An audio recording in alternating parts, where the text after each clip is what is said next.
রাধে রাধে বন্ধুরা। তো এখন বাজে 5টা, চলে এসেছি ছাদে। গতকালকে একটু ঝড় হয়েছিল, বৃষ্টি হয়নি, ছাদে এসেছি।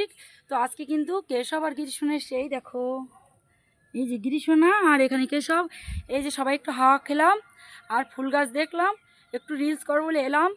যেহেতু এখন রোদ্দুর নেই, আজকে ওয়েদারটা খুব ভালো আর হাওয়া করছে, তার জন্য এসেছি ছাদে।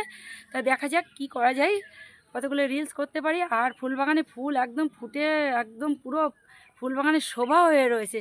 তোমরা এখন দেখো একবার, কারণ ফুল, এত ফুল ঠাকুরের পুজোয় লাগছে না, যতগুলো লাগছে ততগুলোই তোলা হচ্ছে আর বাদবাকি গাছে রয়ে যাচ্ছে। এই দেখো ফুল বাগানে ফুল ভর্তি। একটা সময় এই ফুলের জন্য রাত 4টের সময় উঠে এর বাড়ি যেতে হয়েছে, এর কাছ থেকে ফুল চেতে, মানে ফুল চাইতাম যে পুজো করার জন্য। আর এখন আমার বাড়ি ফুলে গড়াগড়ি যাচ্ছে, তবু আমি ফুল তুলে গোপালের জন্য, আর একজনের বাড়ি গোপাল আছে, সেই গোলুসোনার জন্য কিছু ফুল দিয়ে আসি।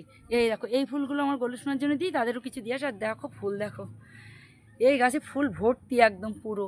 আর ওসব ফুল তো কিছু তোলা হচ্ছে না, কারণ অনেক অনেক ফুল হচ্ছে বলে এসব ফুল আর তুলছি না। তো দেখো, তো কেমন লাগছে ফুল বাগানটা তোমরা তো একটু কমেন্টে জানিও তো। যদি ভালো লাগে ভিডিওটি অবশ্যই লাইক শেয়ার কমেন্ট করো। চলো ভিডিওটি এখানেই রাখছি, দেখা হচ্ছে নেক্সট ভিডিওতে। চলো রাধে রাধে।